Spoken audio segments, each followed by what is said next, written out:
So Joshua did as Moses said to him and fought with Amalek. Moses, Aaron, and Hur went up to the top of the hill, and it came to pass, when Moses held up his hand, that Israel prevailed. And when he let his hand down, Amalek prevailed. But Moses' hands were heavy, and they took a stone and put it under him. He sat there on Aaron and Hur, stayed on his hands, stayed on the side of his hands, one on one side, one on the other side, and his hands were steady until the going down of the sun. Let's go to Ephesians 2 real quick, so now I can paint this picture, 2:19 through 20, and it says here, that now therefore you are no more strangers and foreigners, but fellow citizens and saints in the household of God, and are built upon the foundation of the apostles and the prophets, and Jesus himself being the chief cornerstone. Now, so this is where I got to do my wordplay, y'all. Y'all know I got to dig into this thing like, why did God have Aaron and Hur hold up Moses' hands?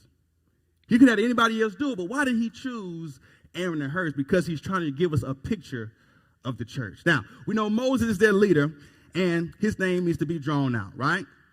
So the first thing he does in this story is he tells Joshua to go fight. Why did he tell Joshua to go fight? He told Joshua to go fight because Joshua means God is deliverance.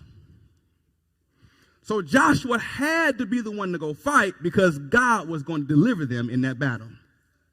So I said, okay, I got that, Lord. I like that. Okay. But why Aaron and why Hur? Well, there are different forms of Aaron in the Hebrew. But look at Har. Har equals mountain, but in the Hebrew, it really means a large, centralized group of people. Also, it's a symbol of being pregnant, Hera, but that pregnancy also means people. The verb or means to be the light or shine, and the verb renan means to make a joyous cheer. So the reason why God had Aaron to hold up his left side is because there's a large group of people who are shining their light and giving a joyous cheer. I'm walking through it. There's a large, centralized group of people who are shining their light and giving a joyous cheer. Okay? All right? So why is Hur on the other side? The verb Hera comes from Hur, and that means to burn or ignite. But not just any kind of burn or ignite, but to burn hot with anger. Har, H-R-R-2, is spelled the second way to spell the H-R-R, means to be a nobleman. So what I picture this as, Aaron is on this side, and Hur is on this side, and he's mad as fire that he can't go fight. But he know that he got to hold Moses' hand up in order to win. He's in his position, but what does he say? He's mad at the Amalekites because who are you to come fight against God's people? Who are you to come battle us and try to kill us? You got to understand, the Amalekites attacked the children of Israel as soon as they came across the Red Sea. So as they were coming out, the Amalekites came behind, ambush, killed little children and the old people in the back. So God is saying, I care for all my people. I really care for my oldest saints and my children. And you're going to attack them. So Hur is on this side, mad as fire that I can't go fight you. But who are you? I'm a nobleman. I'm a child of God. You can't fight against me. But I got to hold his hand up so we can get the victory. Right? Now, we see here that this stone they set him on. I said, why did they set him on a stone? Jesus is the what? The chief cornerstone. Whenever you build a building, you use the cornerstone to set the foundation. If your foundation is off, that building is not going to be built right. They couldn't just sit him on any stone, but they said it was a large stone. And when I looked up the name of that stone, it comes from the word Eben, which comes from a further word called Banat, which means to build or establish. And so what God is saying in this story is that Moses was led by God. His assignment was to bring the children of Israel to the promised land. But Moses could not do it by himself. He could hold his own hands up for a little bit of time, but he couldn't do it by himself. The story didn't say Aaron and Hur held his hands up, but the first thing they did, they set him on the stone. They made Jesus the foundation. Once they made Jesus the foundation, then this large centralized group of people were now able to learn how to shine their light and give God praise and give a glorious cheer. Her on the other side is saying, I know this is my position to hold his hand up, but you got to get like her and say, devil, when you come against my children, who are you to come against my child like that? When you come against my body, who are you to come against my body like that? When it feel like your mind going crazy, who are you to come against my mind like that? I'm a child of God. How dare you fight against me?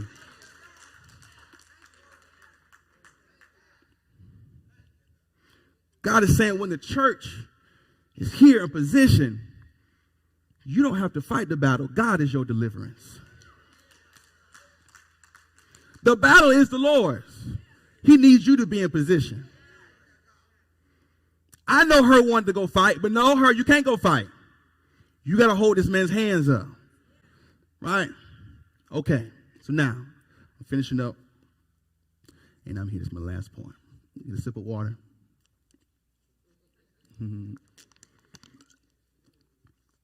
As I tie all these points together, just gave you. So, I'm going to give you a story. I did a story last time I preached. It was pretty good. And I'm going to give you a story today. There's a man named Merv T. Massey.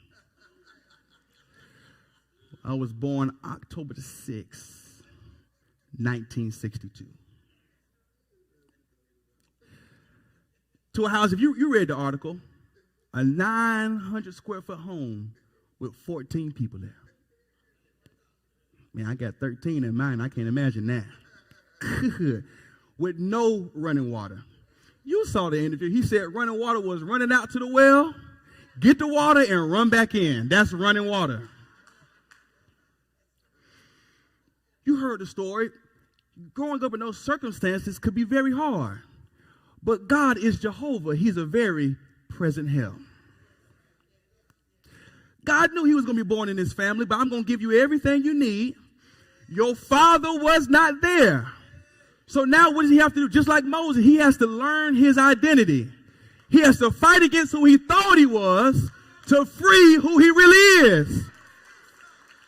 You heard the story. They called him Blackie, Sambo. He hated his skin, but he had to learn how to love his skin. Because God put him in that skin. God is a very present help. Moses was born in the water. Pastor didn't have no running water. But in those different circumstances, God still brought him through because he had an assignment for him.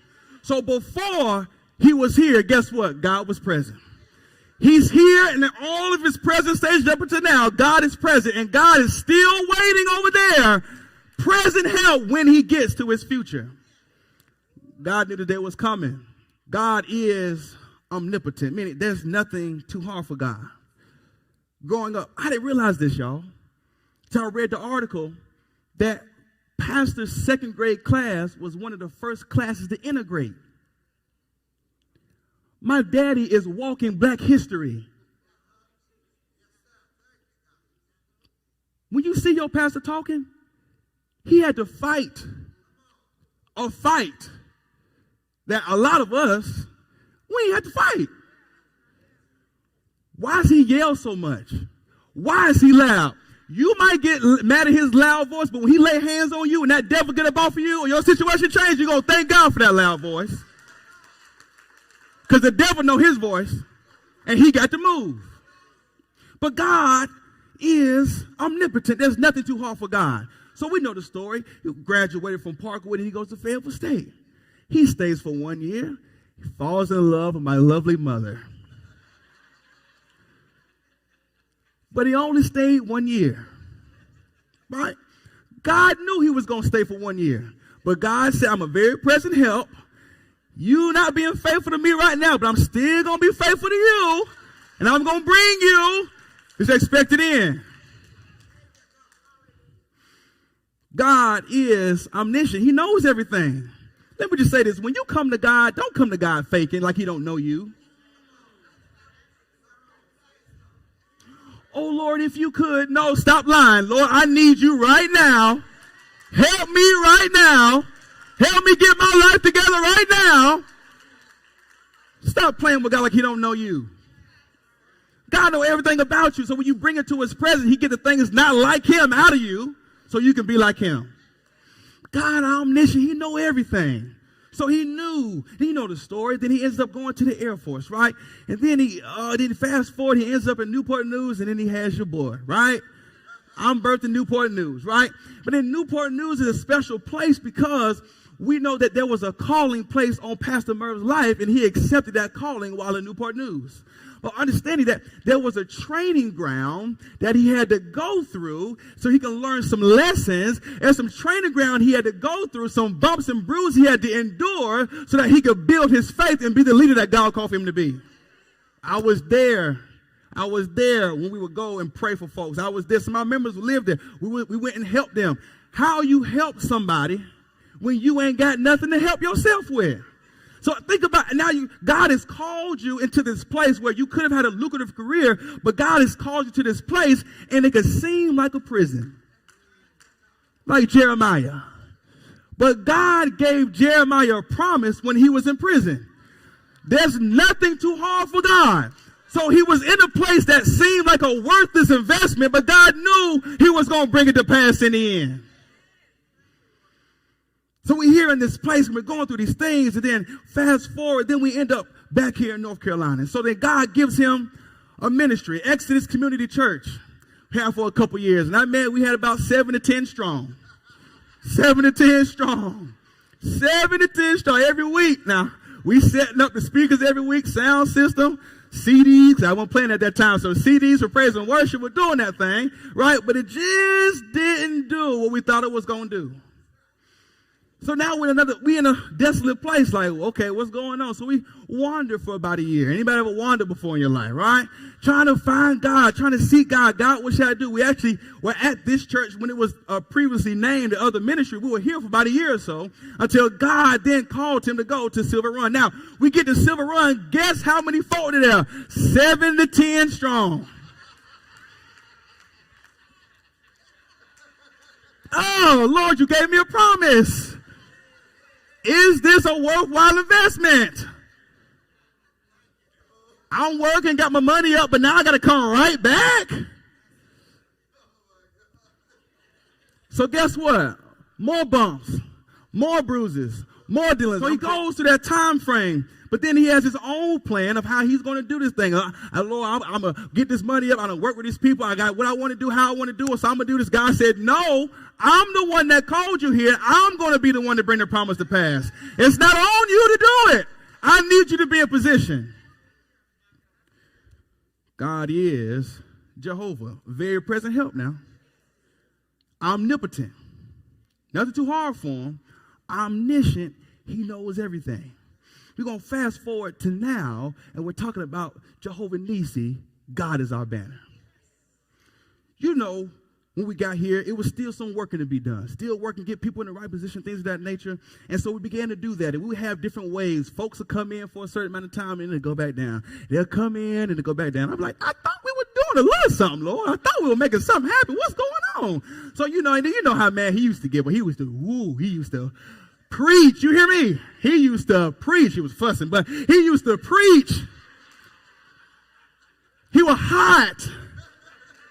Sometimes I couldn't go home at the church. I was like, I got to go. Let me go downtown. Let me just go. I can't go home today. I go home later. You know what I'm saying? All right. But what it is, going back to the picture of the church, we understand that he's a hard-working man, but God is saying it's not on you to do it. I need you to be in position. I made you the pastor, and I've given you the power, but I'm your present help. I'm the one that's omnipotent. I'm the one that's omnipresent. I'm the one that's omniscient. I'm the one that's going to bring it to pass. So we're going to fast forward to COVID. You know the devil tried to take him out of here last year, 2 years ago. When COVID came through here, he had to go to the emergency room. I was with him. We were recording the videos here at the church, and I could tell he was getting tired. I could tell the white that was building around. And what's going on, what's happening was that COVID had caused diabetes to shoot up. And so one day, he went to the doctor and said, you better get to the hospital right now. And he was admitted to the ICU. So now we have a man of God who is trying to work this thing. A pandemic has now come, so he really got to turn it up. But God is saying, wait a minute. It's not for you to bring this to pass. I need you to be in position. What did he do? He brought people alongside of him to hold his hands up. He's been teaching and training to make Jesus the foundation. He's been giving principles on giving. He's been giving principles on prayer. He's been giving us everything that we need to make Jesus the foundation. Then he brought a large group of people. And what's our theme now, y'all? Giving voice to the what? The group of people are shining their light. And I need y'all to give God praise as that large group of people that are on his side holding his hand up. I need some folk that's going to talk to the devil and say, you get back off my pastor. You get back off my family. How dare you come against me? I'm going to fight you and hold this man's hands up.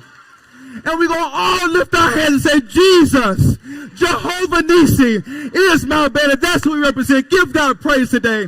Hallelujah. That God is your present help in the time of trouble. While you're trying to make it, God is omnipotent. There's nothing too hard for God. He's omnipresent and omniscient. Give God praise in it. Hallelujah. Hallelujah.